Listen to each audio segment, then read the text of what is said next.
Aku pengen kamu kuliah lagi, Bram. Ucapku suatu hari pada pemuda tampan tersebut.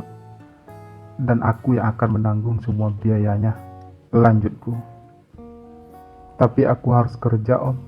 Keluargaku membutuhkanku. Balas Bram ringan. Kamu tetap bisa kerja sambil kuliah kok, Bram. Dan mengenai keluarga kamu, aku juga akan bantu untuk biaya hidup kalian sehari-hari dan juga untuk biaya sekolah adik-adikmu. Ucapku meyakinkan. Kenapa Om mau melakukan ini semua untukku? Tanya Bram. Karena kamu pantas menerimanya, Bram. Kamu orang baik. Balasku pelan. Tapi apa yang Om lakukan untukku menurutku sudah berlebihan, Om. Om bukan siapa-siapa saya. Kita juga baru kenal beberapa bulan. Aku nggak bisa menerimanya, Om. Ucap Bram kemudian. Untuk sesaat aku pun terdiam. Bram benar. Mungkin apa yang aku lakukan untuknya cukup berlebihan. Terutama karena memang kami baru beberapa bulan saling kenal. Tapi aku tulus ingin membantumu, Bram. Ucapku akhirnya. Beri aku satu alasan aja, Om. Kenapa aku harus menerima semua itu? Balas Bram bertanya. Karena kamu orang baik, Bram. Aku salut dengan perjuanganmu. Orang-orang seperti kamu berhak mendapatkan kehidupan yang lebih baik. Kamu berhak untuk mengejar cita-cita kamu, Bram. Kamu nggak mau selamanya jadi tukang parkir, kan? Ucapku berusaha membuat Bram mengerti. Lalu keuntungan apa yang Om dapat dengan melakukan semua itu untukku? Tanya Bram kemudian. Keuntungan? Maksud kamu apa? Aku tidak mencari keuntungan apa-apa dalam hal ini, Bram. Sekali lagi aku tegaskan, aku tulus membantu kamu. Balasku sedikit meninggikan nada suaraku. Tapi Om bukan siapa-siapa saya. Kita juga baru saling kenal. Kenapa Om tiba-tiba jadi begitu baik sama saya? Wajar kan kalau saya merasa ada yang salah dengan semua ini? Ucap Bram. Aku terdiam kembali. Sulit rasanya untuk meyakinkan Bram agar ia bersedia menerima semua bantuanku untuknya dan juga untuk keluarganya. Tapi aku juga nggak mungkin jujur untuk saat ini. Aku takut jika aku jujur, Bram justru akan menjauhiku. Jadi apa alasan Om sebenarnya? Tanya Bram kemudian. Aku nggak tahu lagi bagaimana caranya untuk bisa meyakinkan kamu kalau aku cuma ingin membantu kamu, Bram. Mungkin di matamu ini aneh, tapi aku tetap menganggap hal ini sesuatu yang wajar. Jadi aku harap kamu mau mempertimbangkan hal ini. Balasku akhirnya. Kali ini Bram terdiam. Aku tak tahu apa yang ada dalam pikirannya saat ini. Namun aku sangat berharap agar Bram mau menerima semua bantuanku. Maaf Om, aku tidak bisa menerima kebaikan seseorang yang baru aku kenal tanpa ada alasan yang jelas. Bram berucap juga akhirnya, yang membuatku sedikit kecewa. Oke, jika itu sudah menjadi prinsip kamu, Om gak masalah. Tapi kita tetap bisa berteman, kan? Ucapku pasrah. Selama Om tidak berniat macam-macam sama saya, bagi saya enggak masalah jika cuma sekedar berteman. Balas Bram. Aku merasa sedikit lega. Meski aku harus berjuang lebih keras lagi untuk bisa mendapatkan Bram.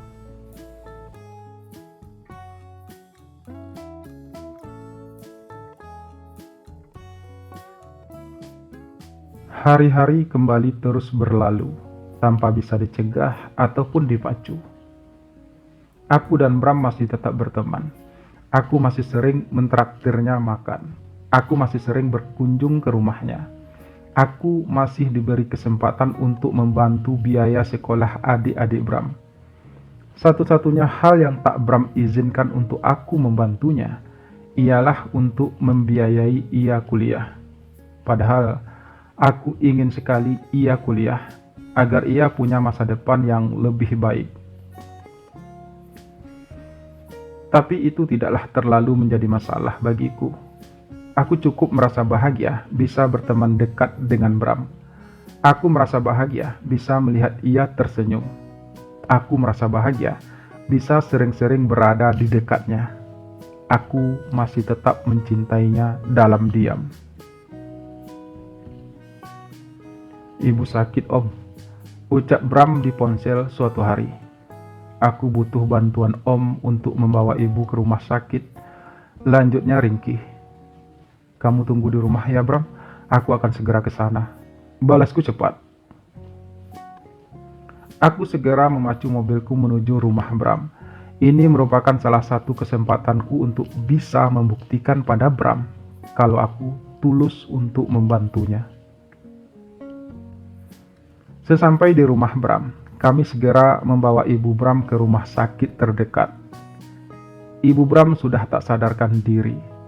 Beliau langsung dibawa ke ruang ICU untuk proses pengobatan. Aku dan Bram menunggu di ruang tunggu. Bram terlihat sangat gelisah. Ibumu mengalami gagal ginjal. Beliau harus segera dioperasi. Jelas seorang dokter beberapa jam kemudian. Jika tidak, kami tidak bisa menjamin beliau akan bertahan lebih lama lagi. Lanjut sang dokter. Sebagai proses awal, kamu harus mengisi beberapa formulir untuk registrasi. Dan juga kamu harus membayar uang mukanya agar kami bisa melanjutkan ke tahap selanjutnya. Ucap dokter itu lagi. Berapa, Dok? Tanya Bram lirih. Kamu bisa bayar 10 juta dulu untuk uang mukanya. Nanti setelah operasi selesai, kamu bisa melunasinya. Perkiraan biayanya mungkin bisa sampai 30 atau 40 juta. Jelas dokter tersebut. Bram terlihat hanya terpaku. Matanya berkaca. Aku merasa prihatin melihatnya. Aku yakin Bram tidak punya uang sebanyak itu. Dan itu yang membuat ia terlihat sedih. Oke, Dok, lanjutkan saja prosesnya. Kami akan segera melakukan pembayaran. Aku berucap juga akhirnya, tak tega melihat Bram yang kebingungan. Biar bagaimanapun, ia masih cukup muda untuk menghadapi itu semua. Bram menatapku tajam, tapi aku mengangguk meyakinkannya. Aku gak punya uang sebanyak itu, Om. Bram berujar ketika kami sudah keluar dari ruangan dokter tersebut. Kamu tenang aja, biar Om yang ngurus semuanya. Balasku ringan. Tapi Om, Bram terbata. Kamu gak usah mempertahankan ego kamu, Bram. Kamu harus pikirkan ibumu. Timpalku memotong. Sekarang, mari kita ke bagian administrasi untuk menyelesaikan segala sesuatunya. Lanjutku sambil mulai melangkah. Bram tak bisa berbuat apa-apa selain mengikuti langkah kakiku. Kali ini niatku bukan lagi untuk menarik simpati Bram, tapi aku benar-benar ingin membantunya. Aku tahu Bram sangat menyayangi ibunya, dan aku yakin dia akan melakukan apa saja untuk bisa menyelamatkan nyawa ibunya. Terima kasih, Om, ucap Bram akhirnya ketika semua proses registrasi dan pembayaran uang muka itu selesai kami lakukan. Udah, kamu jangan terlalu memikirkan hal tersebut. Yang penting saat ini adalah keselamatan ibu kamu. Balasku pelan. Iya, Om. Tapi bagaimana dengan pelunasannya nanti? Aku pasti tidak akan bisa mendapatkan uang sebanyak itu dalam waktu dekat ini. Ucap Bram lemah. Kamu tenang aja. Om yang akan melunasi semuanya. balasku. Bram kemudian hanya bisa terdiam. Aku tahu, banyak yang ingin Bram ucapkan, dan aku juga yakin kalau ia merasa berat menerima semua itu. Tapi saat ini, Bram benar-benar tidak punya pilihan. Nanti aku akan melunasi semuanya, Om, jika aku punya uang. Hanya itu yang diucapkan Bram akhirnya. Yah, balasku ringan. Hanya sekedar membuat Bram merasa tenang. Karena aku percaya butuh waktu yang lama bagi Bram untuk bisa mengumpulkan uang sebanyak itu. Dan selama itu, Bram akan tetap merasa berhutang budi padaku.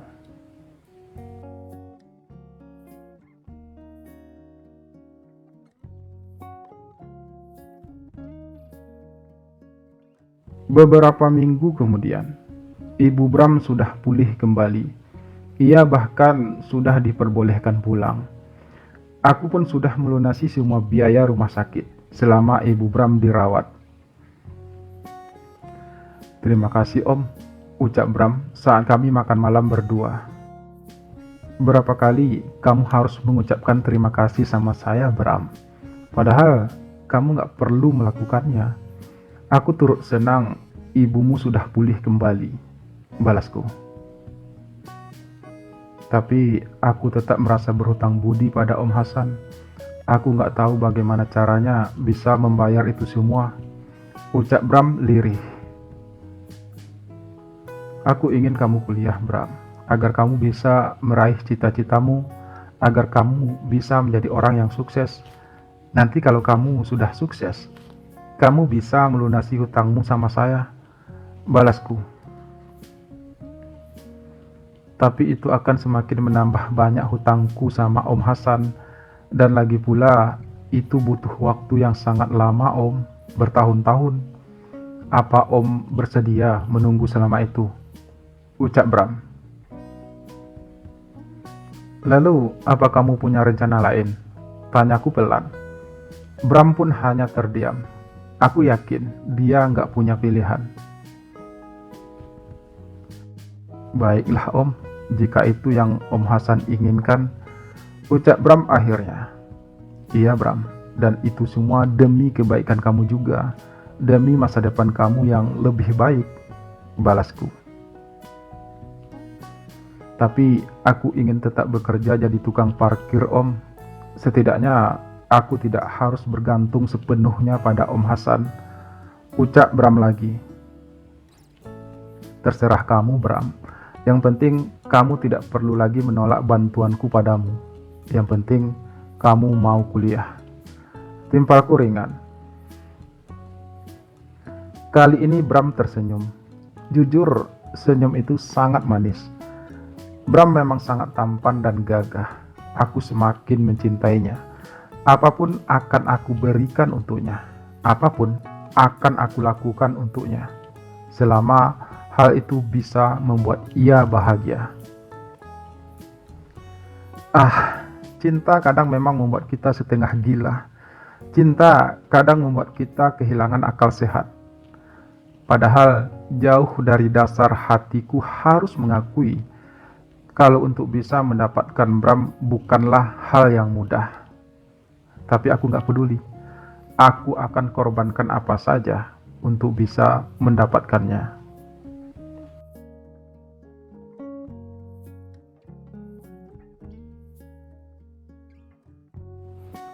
Kenapa akhir-akhir ini Mas jarang di rumah? Protes istriku, Lastri, suatu saat. Aku kan kerja, Las, balasku dengan nada enggan. Dulu Mas juga kerja, tapi selalu punya waktu untuk anak-anak. Kenapa sekarang Mas jadi jarang pulang? Ucap Lastri lagi. Kamu apaan sih, Las? Biasanya kamu juga gak pernah protes. Suaraku sedikit meninggi. Tapi anak-anak juga butuh perhatian kamu, Mas. Mereka sangat merasa kehilangan. Timpal istriku lagi. Sudahlah, Lastri. Kamu gak perlu menjadikan anak-anak sebagai alasan, balasku. Lastri terdiam sesaat. Kenapa Mas tiba-tiba berubah? Ucapnya pelan. Aku bukan berubah. Kamu hanya baru tahu siapa aku sebenarnya. Balasku tanpa sadar. Maksud Mas? Tanya istriku heran. Udahlah, kamu gak perlu tahu. Yang penting aku tetap bertanggung jawab sama keluarga ini. Yang penting aku tetap memenuhi nafkah lahir dan batin kamu. Apalagi yang kamu harapkan dari semua ini? Balasku dengan nada tinggi. Apa karena ada perempuan lain? Suara Lastri terbata. Kamu jangan sembarangan ya, Las. Nggak pernah ada perempuan lain di hatiku. Nggak akan pernah ada. Dan kamu harus camkan itu. Balasku tegas. Lastri pun hanya terdiam. Semenjak kami menikah, boleh dibilang kami tidak pernah bertengkar sebelumnya. Rumah tangga kami berjalan baik-baik saja. Karena begitulah yang diinginkan oleh kedua orang tuaku. Tapi sekarang, kedua orang tuaku telah tiada. Dan aku sudah lebih berani menjadi diriku sendiri. Kini aku memang lebih jarang pulang. Aku lebih banyak menghabiskan waktu bersama Bram. Meski hubunganku dengan Bram hanya sebatas teman biasa. Tapi aku yakin, beriring berjalannya waktu, Bram akan bisa aku taklukkan. Dan hanya itu satu-satunya yang penting bagiku saat ini. Bram adalah segalanya bagiku saat ini. Mungkin hatiku telah dibutakan oleh cintaku kepada Bram. Tapi aku tak peduli. Sebelum aku bisa mendapatkan Bram, aku tak akan pernah berhenti untuk mengejarnya. Lalu, mungkinkah aku bisa mendapatkan cinta Bram setelah semua pengorbananku untuknya? Mampukah aku untuk jujur pada Bram tentang perasaanku padanya?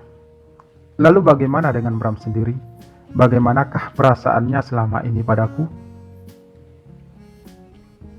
Simak kelanjutan kisah ini di channel ini ya, atau bisa langsung klik linknya di deskripsi video ini. Manis sekali. Terima kasih sudah menyimak video ini sampai selesai. Semoga terhibur. Sampai jumpa lagi pada part berikutnya. Salam sayang untuk kalian semua. Mwah.